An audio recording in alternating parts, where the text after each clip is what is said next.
Welcome back to इसकी वनकिस and we are back again with another video of mine. And आज हम लोग एक्सरसाइज 1.3 के सारे रेलेवेंट कॉन्सेप्ट्स देखेंगे and will try to solve the exercise 1.3। तो यहाँ पे हमारे पहले इसमें टॉपिक आ जाता है the section 1.6 that is subsets. तो एग्जैक्टली एक सबसेट होता क्या है, वी स्टार्ट विद दैट। यहाँ पे एक कंपैरिजन की बात हो रही है दो सेट्स के बीच। मान लो आपके पास एक सेट है A और दूसरा सेट है B। अब इन सेट्स के अंदर इनके एलिमेंट्स होंगे because well a set is collection of mathematical objects जो कि सर्टेन मैथमेटिकल प्रॉपर्टीज सेटिस्फाई करता है एंड ये कलेक्शन यूनिक और यूनिवर्सल होना चाहिए, राइट। अगर हमारे पास जितने एलिमेंट्स हैं सेट A के वो सारे एलिमेंट्स सेट B में भी बिलोंग करते हैं, then we say that A is a subset of B, that's it. जैसे मान लो आपके पास हो गया, इसे कुछ ऐसे प्रॉपरली ड्रॉ किया जाता है। So this is the proper symbol. इसका मतलब है A is a subset of B। अब नाम से ही पता चलता है सबसेट। सो इससे अगर लिखा जाए कि आपके पास एक एलिमेंट है X जो कि A में बिलोंग करता है, तो इस and you know that A is a subset of B, so it necessarily implies that X also belongs in B, and this is true for all the X that belong to A. आपके पास ये जो set है this is a collection of all such X, and X की कोई कुछ property listed है कि X are these objects जो कि ये प्रॉपर्टी सेटिस्फाई करते हैं। इससे हम लोगों ने एक सेट A फॉर्म किया है। then you also must necessarily have the set B is a collection of all such X also। अब देखो set B could be a collection of all such Y। यहाँ पे डिफरेंट वेरिएबल्स यूज़ करते हैं और Y की कुछ property listed होगी कि all these mathematical objects जो कि इस प्रॉपर्टी को सेटिस्फाई करते हैं वो set B का पार्ट है। तो पहली चीज़ यहाँ पे एक डिस्टिंक्शन कर लेते हैं कि set A is a collection of all such X and X को सेटिस्फाई करता है, X इन प्रॉपर्टीज सेटिस्फाई करता है। फिर set B is a collection of यहाँ पे एक डिफरेंट वेरिएबल यूज़ करना नेसेसरी है, ऑल सच Y, और Y इन सब प्रॉपर्टीज़ को सेटिस्फाई करता है। एंड आपको पता चलता है कि X की सारी वैल्यूज़, अगर आप Y की सारी वैल्यूज़ लिखो, Y को यहाँ पे एक्चुअल में प्रॉपरली नोट डाउन करो रोस्टर फॉर्म में, तो आपको पता चलेगा कि यहाँ पे जितने X हैं they're also some of the Y's right here. अगर सारे elements of A are also elements of B, in that case A is a subset of B। लेकिन is the converse also true कि क्या B भी A का subset होगा इन that case कि सारे elements of B are also elements of A? Not necessarily, क्योंकि अगर हम लोग कंसिडर करते हैं एक सेट सच एज 1 2 3, तो ये आपका एक सेट हो गया। This is a subset of a set 1 2 3 4। ये इसका सबसेट है। क्यों? क्योंकि यहाँ पे A है तो इस सेट में भी, यहाँ पे 1 है तो इसमें भी 1 है, यहाँ पे 2 है तो इसमें भी 2 है, सिमिलरली यहाँ पे 3 है इसमें भी 3 है। लेकिन अगर इसका कॉन्वर्स देखो, यहाँ पे 1 है तो यहाँ पे 1 है, 2 है 2 है, 3 है 3 है, हियर इज अ 4, लेकिन यहाँ पे कोई 4 नहीं है। तो उस केस में पता चलता है कि this is a subset of this but this is not a subset of this. Alright, so that is one thing that we have to keep track of. Again definition क्या है? This set is a subset of this set अगर इसके सारे elements इसके भी elements के part हैं। सो that's the general definition. अब अगर दो सेट्स इक्वल होंगे, मतलब A इक्वल्स B, तब उस केस में भी A B का सबसेट होगा एंड उस केस में B भी A का सबसेट होगा। So this is a necessary implication कि अगर दो सेट्स बराबर हैं तो A is a subset of B and B is a subset of A। Why is this true? This is true because कि अगर A बराबर है B के तो A का जो भी एलिमेंट होगा वो B में प्रेजेंट होगा ऑब्वियसली, और B का जो भी एलिमेंट होगा A में प्रेजेंट होगा। क्यों? क्योंकि well the very definition of equal sets is कि इनके नंबर ऑफ एलिमेंट्स इक्वल होंगे एंड इनके इंडिविजुअल एलिमेंट्स को ट्रैक करो वो भी इक्वल होंगे। इसका मतलब इसमें जो हर एक एलिमेंट जो भी होगा वो इसमें होगा और इसमें का हर एक एलिमेंट इसमें होगा। And that exactly matches with our definition of subsets right here. मतलब अगर ए और बी इक्वल हैं तो ए बी का सबसेट है और बी ए का सबसेट है। तो ऐसे कोई दो सेट्स आपको मिल गए जो कि ये दो प्रॉपर्टीज कॉन्वर्स में, यहाँ पे कॉन्वर्स में सेटिस्फाई करते हैं कि पहला सेट दूसरे का सेट का सबसेट है और दूसरा सेट पहले सेट का सबसेट है। तो you can also state it in converse कि तब ये दोनों सेट्स बराबर हैं, they are equal sets and a equals b. तो this is also case of subset. लेकिन अगर ए बी का सबसेट है लेकिन बी ए का सबसेट नहीं है, मीनिंग इन अ केस जहाँ पे ये इक्वल नहीं है but only A is a subset of B, तो ए को बी का प्रॉपर सबसेट कहा जाता है। Again just another classification of subsets only. A को बी का प्रॉपर सबसेट कहा जाता है एंड इसे कुछ ऐसे डिनोट करते हैं as far as I know. Alright, तो इसे कुछ ऐसे डिनोट करते हैं और बी को ए का सुपर सेट कहा जाता है।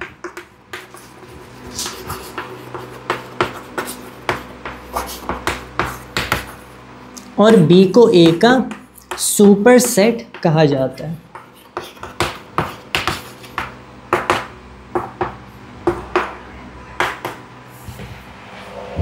This is true for the case where the two of them are not equal but A is a subset of B। इसका मतलब A B का proper subset है, B A का superset है। And this obviously implies कि अगर ये इसका subset है और ये दोनों equal नहीं है तो this necessarily implies कि B A का subset नहीं है। When one set is not a subset of any other set, तो मान लो अगर आपके पास A ही है और वो B का सेट नहीं है, यहाँ पे डिफरेंट कंसिडर कर लेते हैं X और Y। अगर x y का सबसेट नहीं है so it denoted by this symbol.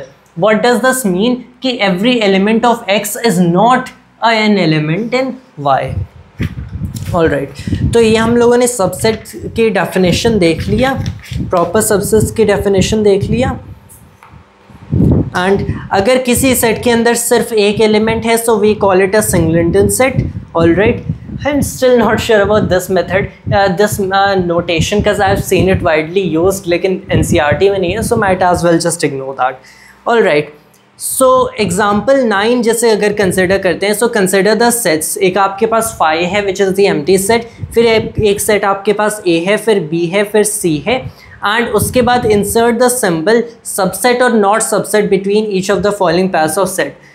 Alright, तो यहाँ पे कुछ गिवन है कि फाई इज अ सबसेट और not a subset of B, वैसे ए इज अ सबसेट और not a subset of B, and वैसे ए और सी के लिए और बी और सी के लिए। तो देखो पहली चीज़, जो एम्प्टी सेट है वो हर सेट का एक सबसेट होता है। ऐसा क्यों होता है एग्जैक्टली? वेल बिकॉज अगर आप देखो तो एम्प्टी सेट के अंदर कोई एलिमेंट्स नहीं होते। आपके पास कोई भी दूसरा फाइनाइट नॉन एम्प्टी सेट होगा तो उसके अंदर कोई भी ना कोई एलिमेंट होगा। फाइनाइट नॉन एम्प्टी सेट, अगर एक इन्फिनिट सेट है तो ऑब्वियसली उसके अंदर इन्फिनिट नंबर ऑफ एलिमेंट्स हैं।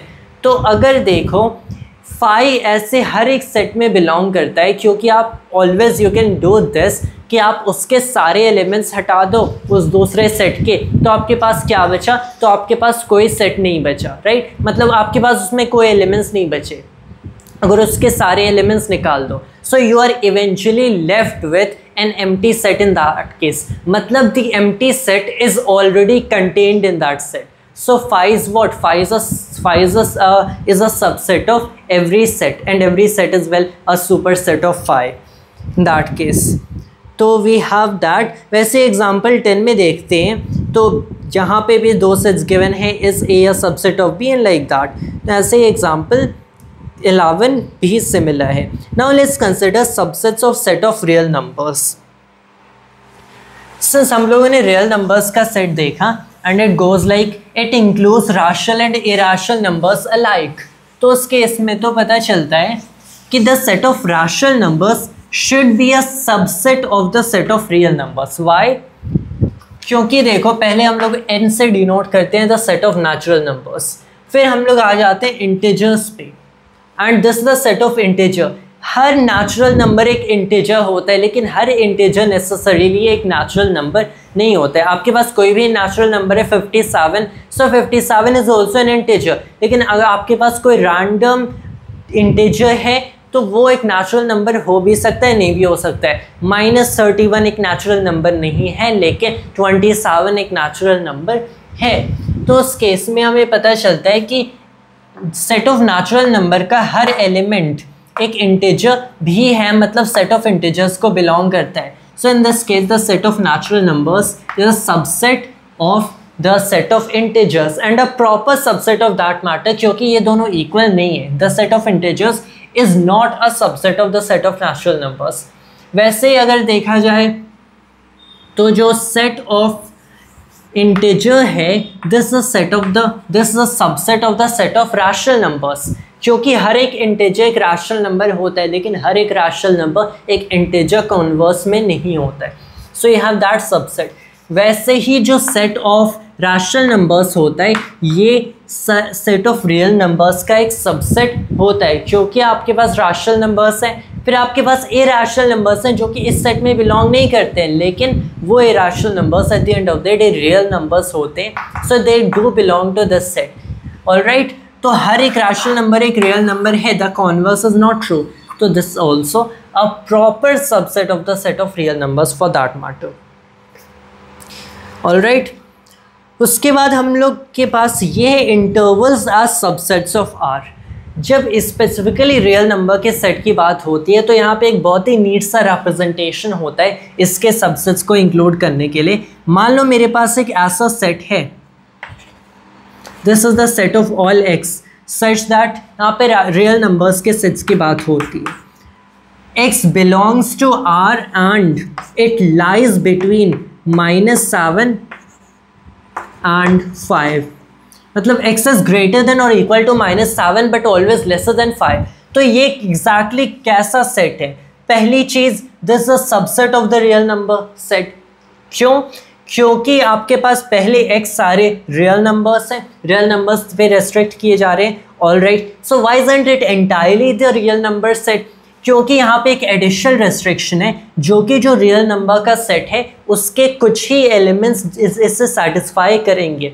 क्या एग्जैक्टली हम लोगों ने एक कंस्ट्रेंट डाला है कि ये जो x इस सेट में इंक्लूड होंगे, they have to all be greater than और equal to -7 and always lesser than 5। Alright, तो इस चीज़ को हम लोग ऐसे भी रिप्रेजेंट करते हैं नीट ब्रैकेट्स में कुछ इस तरह के नोटेशन से।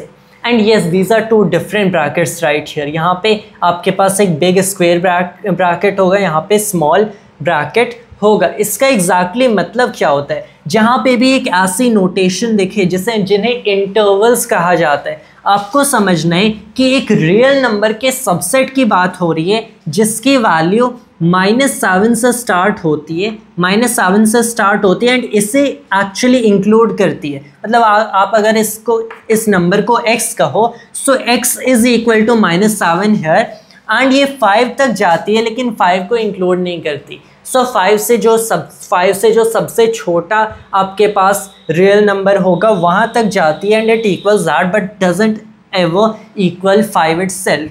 तो this is basically this in a symbolic representation, they are equivalent ways of writing the same things। तो जब आपके पास यहाँ पे एक स्मॉल ब्रैकेट होगा, यू हैव टू अंडरस्टैंड कि यहाँ पे जो भी नंबर है, आपका जो भी element of the subset of real numbers, subset of real numbers की ही ओनली बात होती है। सबसेट ऑफ रियल नंबर्स पे यहाँ पे जो भी एलिमेंट है, it doesn't exactly ever equal this. On the other hand, अगर एक ऐसा बिग ब्रैकेट यहाँ पे है, so it does include this. वैसे लेफ्ट हैंड साइड पे स्मॉल ब्रैकेट है, doesn't include this. Big bracket है, सो डज इंक्लूड दिस। मैं एक ऐसा और एग्जांपल ले लूँ, -2 से 2 तक। तो ये भी एक सबसेट ऑफ रियल नंबर की बात होगी। यहाँ पे जो हमारा x होगा, इसकी वैल्यू -2 के बराबर है एंड उससे ग्रेटर है, एंड ऑलवेज 2 के बराबर है एंड उससे कम है। तो इनके बीच जो भी आपके पास इनके बीच रियल नंबर्स होंगे, वो सारे रियल नंबर्स इस सबसेट में इंक्लूडेड हैं। And again left hand side पे अगर बात किया जाए, so this includes the lower limit. In essence जो हमारे पास x होगा, जो कि सबसेट के एलिमेंट्स हैं, यहाँ पे जो लेफ्ट हैंड साइड पे नंबर होगा x has to be greater than और alternatively equal to that, and जो राइट हैंड साइड पे लिमिट होगा this will be lesser than और equal to that.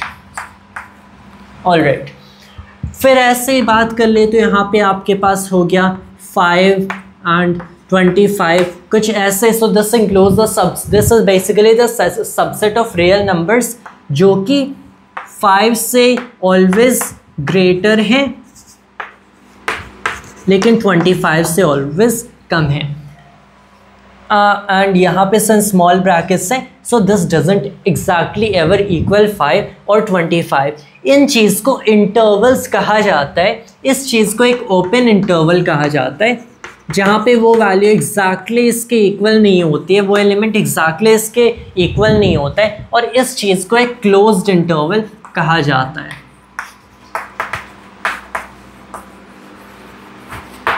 So this is an open interval when they are not exactly equal at any point, ये closed interval होगा when it does become equal। अगर एक ऐसा case है जहाँ पे यहाँ पे ये -7 के इक्वल है और उससे ग्रेटर है, यहाँ पे लेकिन 5 से ओनली कम है, उसके इक्वल नहीं है, तो इस इंटरवल को you will say it is closed on the left hand side and open on the right hand side. So ये यहाँ पे क्लोज्ड है, यहाँ पे ओपन है। इस चीज़ को ग्राफिकली भी रिप्रेजेंट किया जाता है कुछ ऐसे। आपके पास सेट ऑफ रियल नंबर्स है, से एक नंबर लाइन पे रिप्रेजेंट करो, तो आपके पास यहाँ पे अगर -7 है, ये आपका 0 हो गया, यहाँ पे -7 है, तो आप एक ओपन सर्कल यहाँ पे ड्रॉ कर दोगे -7 पे, and then you have this. फिर 25 अगर यहाँ पे होगा तो इस पे क्लोज्ड सर्कल ड्रॉ कर दोगे। उसके आगे की लाइंस में डॉटेड बना देता हूँ ये रिप्रेजेंट करने के लिए कि ये जो कंप्लीट लाइन है ये सेट के सारे एलिमेंट्स को रिप्रेजेंट कर रही है, and this is all the other things out there जो कि रियल नंबर के सेट में बिलोंग करते हैं लेकिन इस सबसेट इस इंटरवल में बिलोंग नहीं करते हैं। तो यहाँ से जितने आपके पास नंबर्स हैं ये सारे रियल नंबर के सेट को बिलोंग करते हैं। This is again open here, मतलब क्या है? ऑलराइट, मतलब यहाँ पे ओपन है, which is opposite to the case considered here. मैंने जो केस कंसिडर किया था वो 25 पे ओपन थी और 7 पे क्लोज्ड थी। सो ये क्लोज्ड है -7 पे, मतलब जो हमारे एलिमेंट्स है इसमें इंक्लूडेड है, -7 इसमें इंक्लूडेड है लेकिन 25 इसमें इंक्लूडेड नहीं है, so it is open right here. वैसे आपके पास अगर -2 और 2 हो गया जहाँ पे बोथ साइड्स पे सबसेट क्लोज्ड है, तो बोथ साइड्स पे एक क्लोज्ड इंटरवल ड्रॉ करते हैं।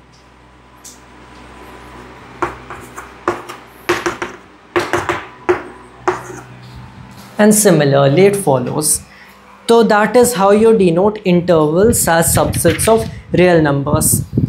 जो आपके पास कोई भी इंटरवल है जैसे -2 हो गया एंड 2 हो गया, तो इसकी जो ग्रेटर वैल्यू होती है राइट हैंड साइड पे, this minus the smaller value, तो यहाँ पे -2 हो गया, this is called the length of the interval.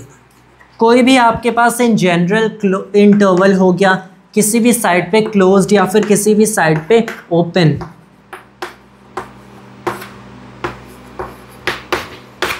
तो इसमें doesn't matter it is closed और open on whichever side, इसमें जो latter number minus first number होता है, bigger number minus smaller number, इससे लेंथ ऑफ दैट इंटरवल कहेंगे। This is the length of that interval, and यहाँ पे brackets do not represent anything, मतलब वो इंटरवल एग्जैक्टली कितना बड़ा है, and this is I think intuitively obvious. तो यहाँ पे सबसेट्स की बात हो चुकी है। फिर आता है एक दूसरा कॉन्सेप्ट यूनिवर्सल सेट।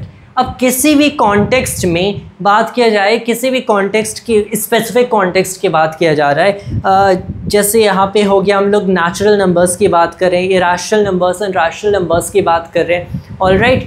तो इस पर्टिकुलर कॉन्टेक्स्ट में देखा जाए तो जिस भी सेट की हम लोग बात कर रहे हैं ये सारे यूनिवर्स एक रियल नंबर के सेट के सबसेट होते हैं, राइट। तो यहाँ पे रियल नंबर के सेट को हम लोग एक यूनिवर्सल सेट कह सकते हैं कि यहाँ पे जितने भी हम लोग सेट्स देखेंगे ये सारे इसके सबसेट्स ही हैं।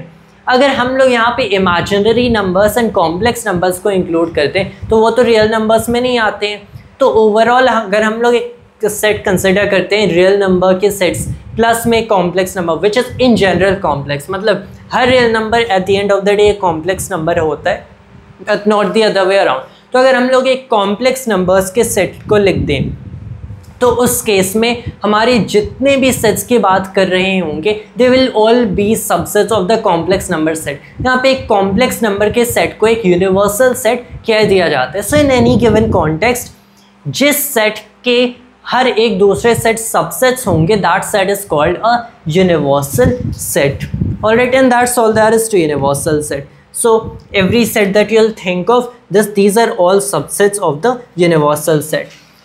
यहाँ पे जो हमारे यूनिवर्सल सेट हो जाएगा this is nothing but the real number set, क्योंकि अभी तक whatever sets we are dealing with, whatever sets we are talking about, they are all subsets of this only.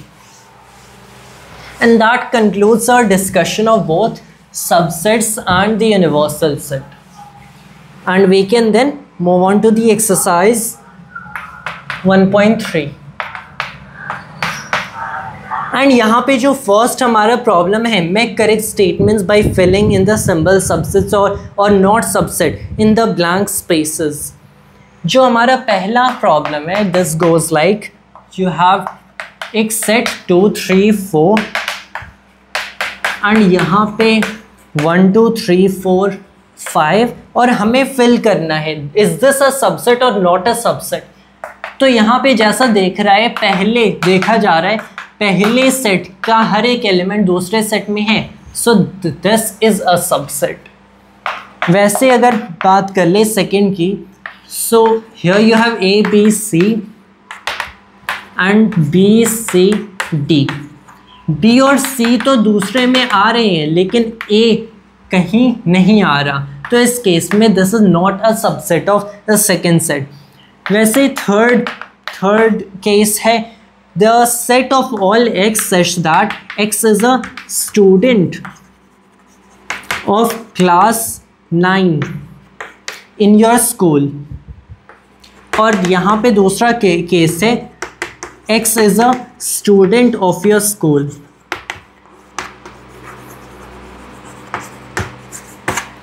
तो उस case में since आपका जो भी class 9 का स्टूडेंट होगा in your school at the end of the day आपके school का ही एक स्टूडेंट है, and this is true for every student of class 9 in your school and of any class in your school for that matter, so that is a subset right there. वैसे ही हो गया x set of all x such that x is a circle in the plane, and यहाँ पे हो गया x is a circle in the same plane with radius 1 unit, in the same plane with radius 1 unit। तो इस plane का जो भी अगर कंसिडर किया जाए, इस प्लेन में कई सारे सर्कल्स हो सकते हैं, कुछ का रेडियस 1 यूनिट होगा, कुछ का रेडियस 2 यूनिट होगा, 3 यूनिट होगा। ऑलराइट, यहाँ पे स्पेसिफिकली बात की गई है जो सेट है तो इसमें सिर्फ 1 यूनिट के सर्कल्स की सेट की बात किया जा रहा है। सिंस ये जो सेट है ये एसेंशियली इस सेट से बड़ा है फॉर दैट मैटर, क्योंकि यहाँ पे सिर्फ यहाँ पे किसी भी इस प्लेन के सर्कल की बात की जा रही है, यहाँ पे सिर्फ 1 यूनिट की। तो अगर मैं एक 2 यूनिट का सर्कल यहाँ से उठा देता हूँ कि जिसका रेडियस 2 यूनिट है, तो ऐसा सर्कल इस सेट में नहीं पाया जाएगा, so this is not a subset. यहाँ पे हो गया x is a triangle in a plane, और यहाँ पे हो गया x is a rectangle in the same plane. तो यहाँ पे कोई भी इनफैक्ट ट्रायंगल ले लो, सो इस केस में ये तो सेट तो एंटायरली, यहाँ पे देखा जाए ये एंटायरली डिसजॉइंट सेट्स हैं। इन्हें डिसजॉइंट सेट्स कहा जाता है जब कोई दो सेट्स के बीच कोई कॉमन एलिमेंट नहीं होता है। क्योंकि यहाँ पे देखो, अगर मैं इसका कोई भी एलिमेंट उठाता हूँ इस सेट का, तो वो एलिमेंट इसमें नहीं पाया जाएगा क्योंकि ये सेट ऑफ ट्राइंगल्स है और ये उसी इस प्लेन के सेट ऑफ रेक्टेंगल्स है, तो कोई यहाँ पे तो कोई कॉमन एलिमेंट नहीं है, लेट अलोन ऑल, तो नॉट अ सबसेट। एंड यहाँ पे है set of all equilateral triangles in a plane and then you have set of all triangles in the same plane. तो हर एक equilateral triangle at the end of the day उस plane में एक triangle ही होता है। So you have a subset और फिर you have x is an even natural number, then you have x is an integer. हर इवन नेचुरल एक इंटीजर होता है, so that is a subset. तो हमारा प्रॉब्लम 1 यहाँ हो गया। Let's move on to the second problem.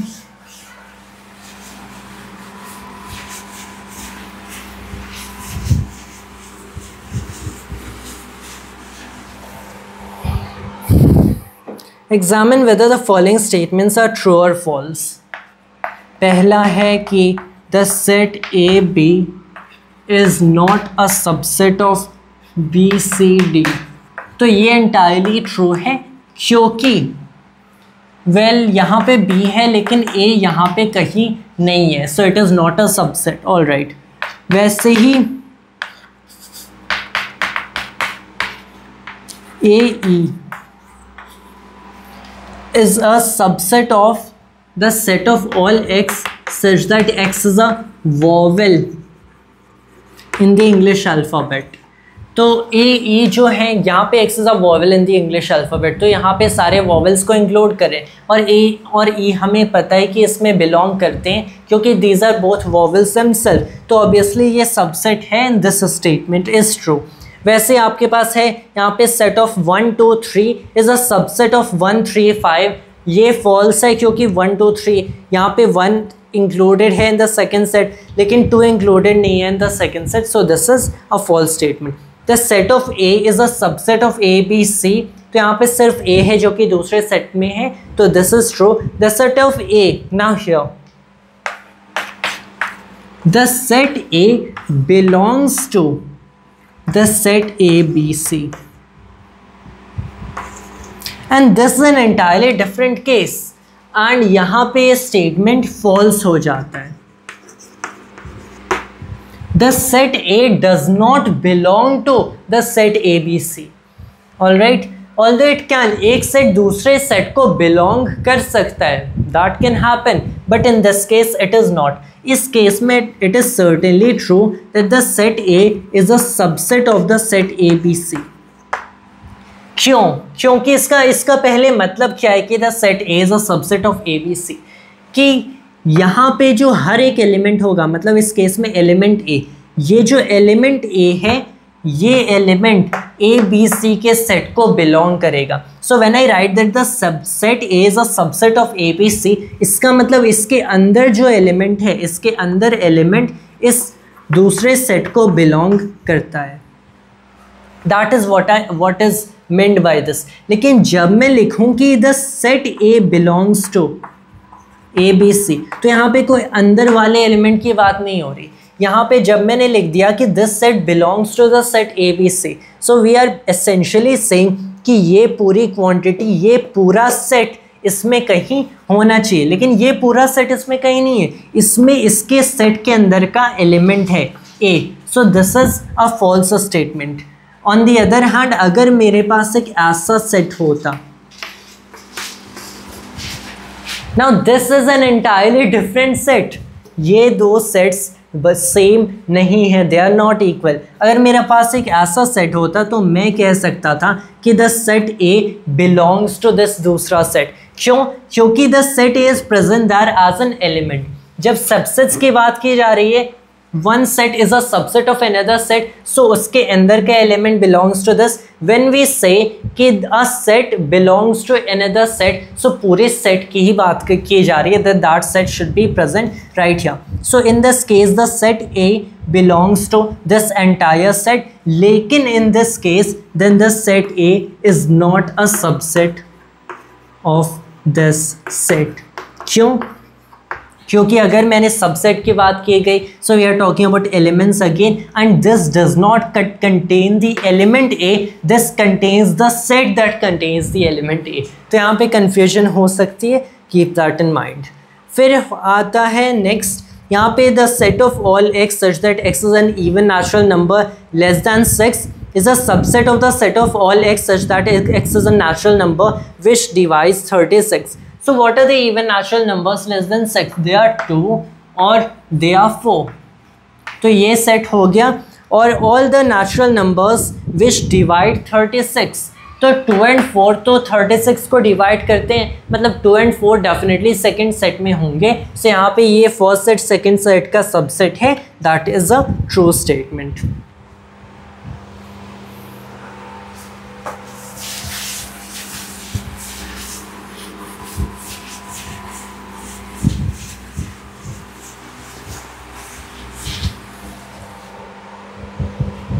और फिर वी हैव थर्ड, एंड यहाँ पे let A equals this particular set given है 1 2 3 4 5। तो देखो यहाँ पे क्या क्या एलिमेंट्स हैं इस सेट में, 1 है 2 है, और फिर you have not the elements 3 and 4 themselves, there is 1 2 and the set containing the elements 3 and 4 और फिर 5। तो इस सेट के अंदर ये एलिमेंट्स है। इस 3 does not belong to the set, 4 does not belong to the set, the set containing 3 and 4 belongs to the set। तो which of the following statements are correct and why? तो पहले हमारे पास है पहला statement, the set 3 and 4 is a subset of A, is it true? No, it is not true। क्योंकि जब मैंने लिखा कि this is a subset of this, तब मेरा मतलब होना चाहिए कि ये एलिमेंट A में होना चाहिए और ये एलिमेंट A में होना चाहिए। 3 A के अंदर नहीं है, 4 A के अंदर नहीं है, जिस सेट में 3 और 4 है वो सेट A के अंदर है। So this statement is incorrect. और प्रॉब्लम में लिखा था which of the following statements are incorrect and why, already we explained why। फिर सेकेंड ऑप्शन, सेकेंड हमारे पास केस है the set 3 and 4 belongs to the set A and this is correct। क्योंकि यहाँ पे पूरे सेट की बात हो रही है as an element in this, पूरा सेट इस सेट के अंदर एक एलिमेंट है, so that is a true statement। और फिर you have third,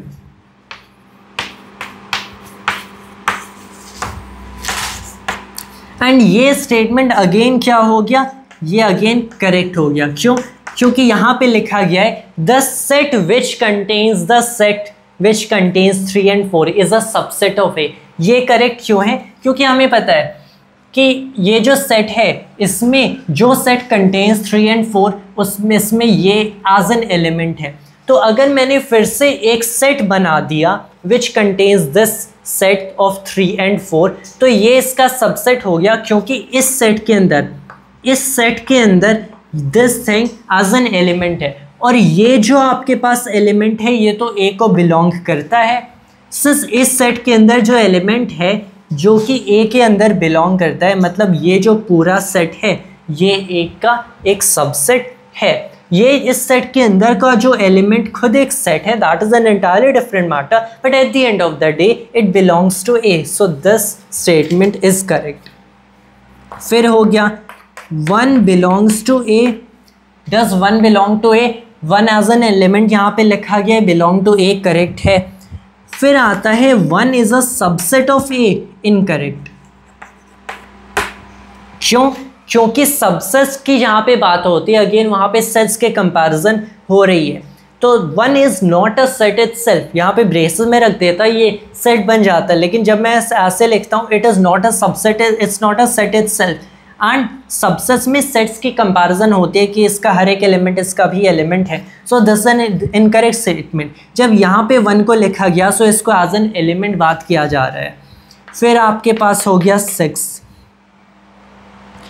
the set 1 2 5 is a subset of A।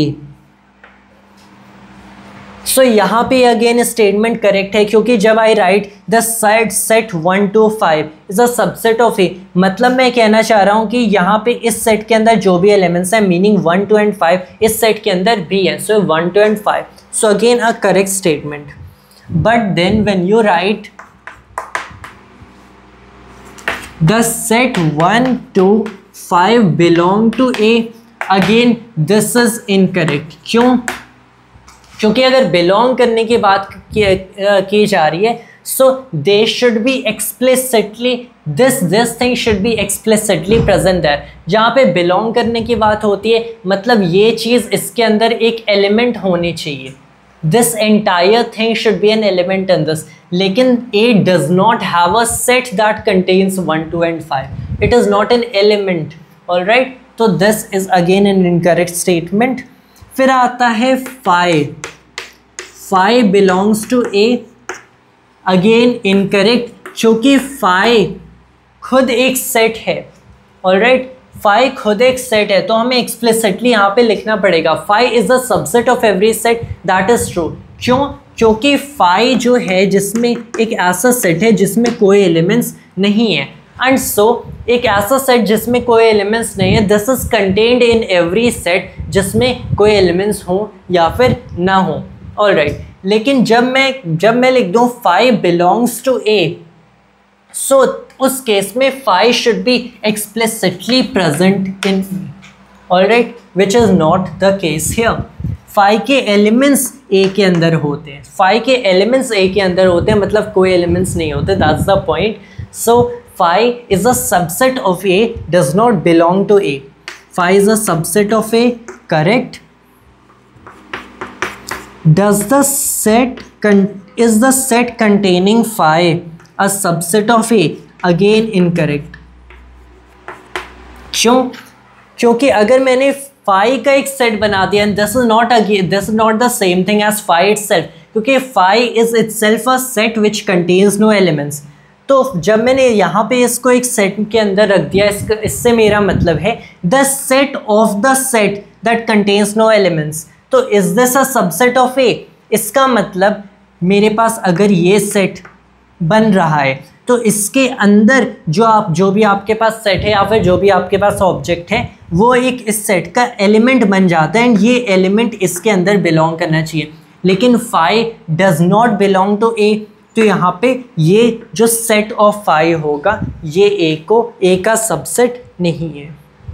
Alright, फिर हमारे पास आता है 4th problem. Write down all the subsets of the following sets. एक आपके पास ए आ गया, ए का इसका जो सबसेट होगा, ये पहली चीज़ तो 5 is a subset of every set, और this set itself. Every set is a subset of itself, क्योंकि it contains every element it has in itself. इसके 2 सबसेट्स हो गए. वैसे आपके पास एक हो गया द सेट ए बी. तो किसी भी सेट का पहला सबसेट, उससे 5 लिख दो. फिर इसमें अगर आपने एक सेट लिख दिया ए, तो ये इसका सबसेट है क्योंकि इट कंटेन्स एन एलिमेंट जो कि इसमें है.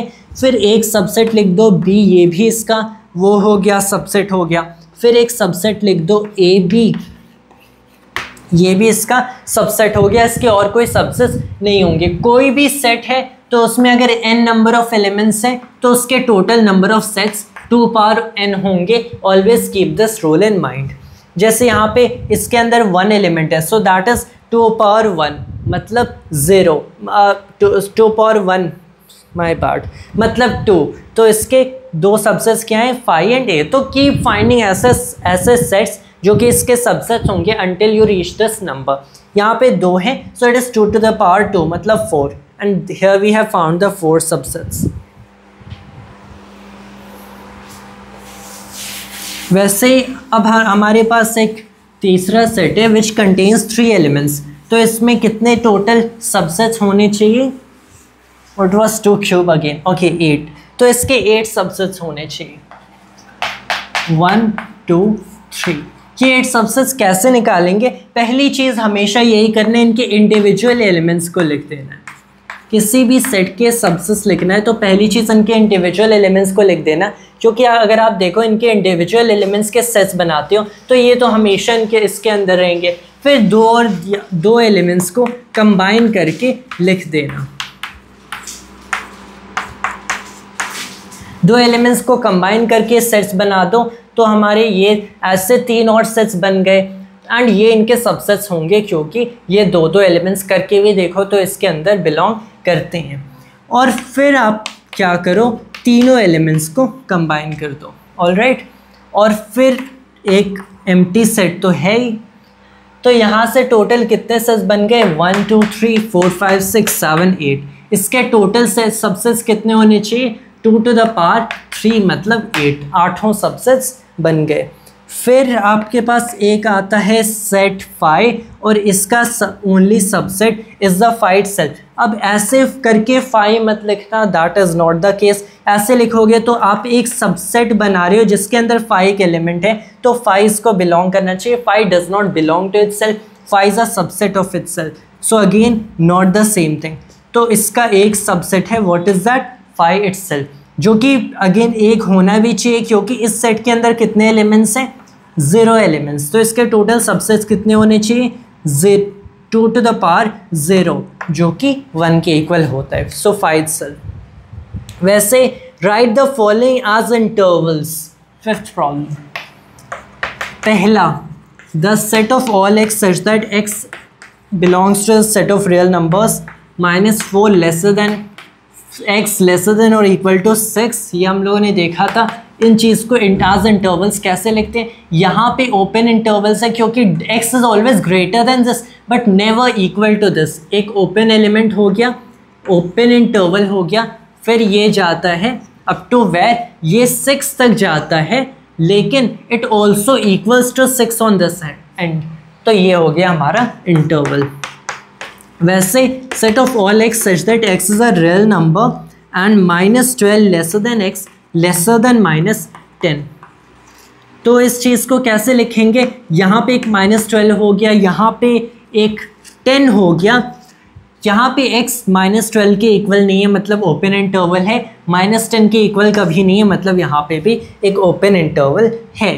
वैसे ही यहाँ पे the set of all x such that x is a real number and 0 lesser than और equal to x lesser than 7 कैसे लिखेंगे, पहले यहाँ पे 0 हो गया, 7 हो गया, 7 के इक्वल कभी नहीं है मतलब ओपन इंटरवल है उस एंड पे, इस एंड पे 0 के इक्वल भी है तो यहाँ पे एक क्लोज्ड इंटरवल हो गया। वैसे the set of all x such that x is a real number and 3 lesser than और equal to x lesser than और इक्वल टू 4। तो यहाँ पे 3 और 4 के हर नेचुरल हर रियल नंबर की बात की जा रही। That's what this interval really means कि 3 एंड 4 के बीच जो भी रियल नंबर है इस सेट में बिलोंग करता है। So let me give an interpretation here. 4 and 6 के बीच, -4 एंड 6 के बीच जितने भी रियल नंबर्स हैं इस सेट को बिलोंग कर दे एक्सेप्ट -4 इटसेल्फ। यहाँ पे -12 और -12 और 10 के बीच जितने रियल नंबर्स हैं सारे इस सेट को बिलोंग करते हैं एक्सेप्ट -12 और 10 देमसेल्फ। मतलब आपके पास यहाँ पे 2 एंड पॉइंट्स हैं, that's the interpretation of intervals. 2 and points हैं तो इन दोनों को छोड़ के इनके बीच जितने भी रियल नंबर्स हैं सारे इस सेट को बिलोंग करते हैं, इन दोनों को छोड़ के। यहाँ पे देखो तो दिस इंटरवल बेसिकली मीन्स कि 0 और 7 के बीच सारे रियल नंबर्स इंक्लूडेड हैं और 0 इंक्लूडेड है। अगेन -4 और 6 के बीच सारे रियल नंबर्स इस सेट को बिलोंग करते हैं और 6 इस सेट को बिलोंग करता है। इस केस में क्या है, दोनों एंड्स पे क्लोज्ड हैं कि 3 और 4 दोनों इक्वल है। 3 और 4 के बीच जितने भी रियल नंबर्स हैं तो ये सारे रैशनल एंड इरैशनल अलाइक, तो ये सारे रियल नंबर्स इस सेट के सबसेट हैं। ये सारे रियल नंबर्स इस सेट को बिलोंग करते हैं और 3 और 4 included. So that's how you write them as intervals. फिर you have the 6th problem जो कि इसका बेसिकली इनवर्स है, write the following in set builder form. तो हमें इंटरवल्स गिवन है एंड हमें उन्हें इन सेट बिल्डर फॉर्म्स लिखना है। यहाँ पे है open interval on both ends -3 and 0। इसका बेसिकली मतलब क्या है, ये बात की जा रही है the set of all the real numbers between -3 and 0, and since दोनों एंड पे ये ओपन है सो -3 इज लेस देन और x लेस देन 0। वैसे ही 6 और 12 क्लोज ऑन बोथ एंड्स, तो set of all real numbers between 6 and 12 including 6 and 12। वैसे ही यहाँ पे 6 पे ओपन है, 12 पे क्लोज्ड है। The set of all real numbers between 6 and 12 excluding 6 and including 12। -23 and 5, -23 पे क्लोज्ड है, 5 पे ओपन है। The set of all real numbers between -23 and 5 including -23 and excluding 5। That's it. वैसे 7th प्रॉब्लम है, what universal set और sets would you propose for each of the following? The set of all right triangles, सारे right triangles का set के लिए क्या universal set मैं propose करूँगा? That would be the set of all triangles, क्योंकि जब हम लोग राइट ट्राइंगल्स की बात करें दैन वी में ऑल्सो टॉक अबाउट जो ट्राइंगल्स राइट नहीं है, मतलब जो इस सेट को बिलोंग नहीं करते, तो उसका एक दूसरा सेट होगा the set of all isosceles triangles और the set of all equilateral triangles. तो जहाँ पे भी ट्राइंगल्स की बात हो रही है सो हम लोग एक ऐसा सेट प्रपोज कर देते हैं the set of all triangles in that plane. तो इस केस में पता चलता है कि ये जो भी सेट्स की बात होगी ये सारे इनके इस सेट के सबसेट्स होंगे। तो in this case the set of all triangles. वैसे सेकंड प्रॉब्लम भी देखो, the set of all isosceles triangles. तो अगेन आइसोसेलेस की बात हो रही है, so we might as well talk about जो सेट्स इनके सबसेट्स, जो सेट्स एग्जैक्टली इससे कोइंसाइड नहीं करते हैं, मतलब एक इक्विलेटरल ट्राइंगल और राइट एंगल ट्राइंगल। तो इस केस में ओवरऑल इस कॉन्टेक्स्ट में ट्राइंगल्स की बात हो रही है, so you again propose the set of all triangles in that plane.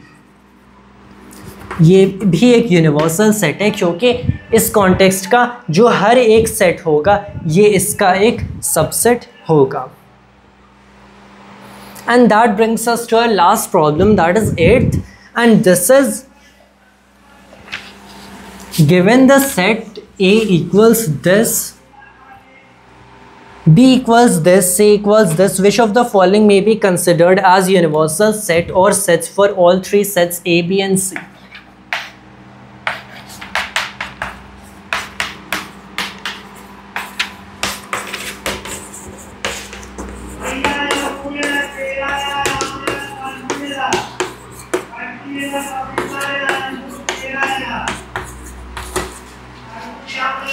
अगर मेरे पास ये तीनों सेट्स हैं तो इनमें से ये जो ऑप्शंस हैं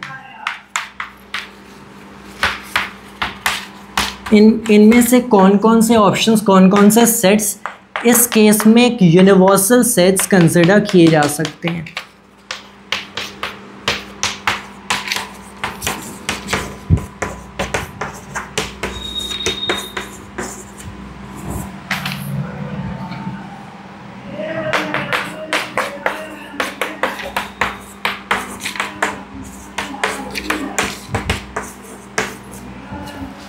तो देखो पहले फाई तो हटाई, तो phi is never a universal set, मतलब ऑलमोस्ट नेवर, क्योंकि पहली चीज़ फाई क्यों एक यूनिवर्सल सेट नहीं इस कॉन्टेक्स्ट के, मतलब यहाँ पे कॉन्टेक्स्ट में 3 ही सेट्स हैं, तो ये तीनों सेट्स उस सेट के एक यूनिवर्सल सेट के सबसेट होंगे।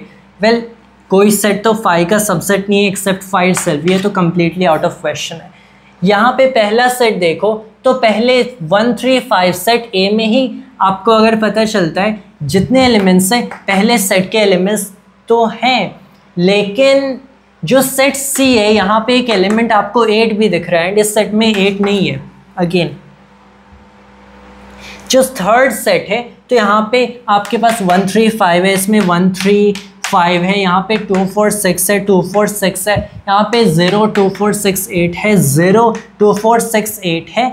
ऑल राइट, तो जो हमारे पास थर्ड सेट है ये इन सारे सेट को इंक्लूड करता है एज इट्स सबसेट, मतलब इसमें जितने भी सेट्स की बात करेंगे ये सारे थर्ड के सबसेट्स हैं, तो ये एक यूनिवर्सल सेट बन गया। फोर्थ अगर देखें सो यहाँ पे अगेन इस सेट में ज़ीरो नहीं आता है, इस सेट में ज़ीरो नहीं आते, ऑल्दो ओरिजिनली हम लोग जो सेट्स थे तो इसमें एक सेट में ज़ीरो आता है, मतलब ये तीनों सेट्स इस सेट के सबसेट नहीं है, तो इस केस में ये भी एक यूनिवर्सल सेट नहीं होगा। तो यहाँ पे जो थर्ड ऑप्शन है ये एक यूनिवर्सल सेट है, as all this sets set above are इसके subset. So that's the correct answer.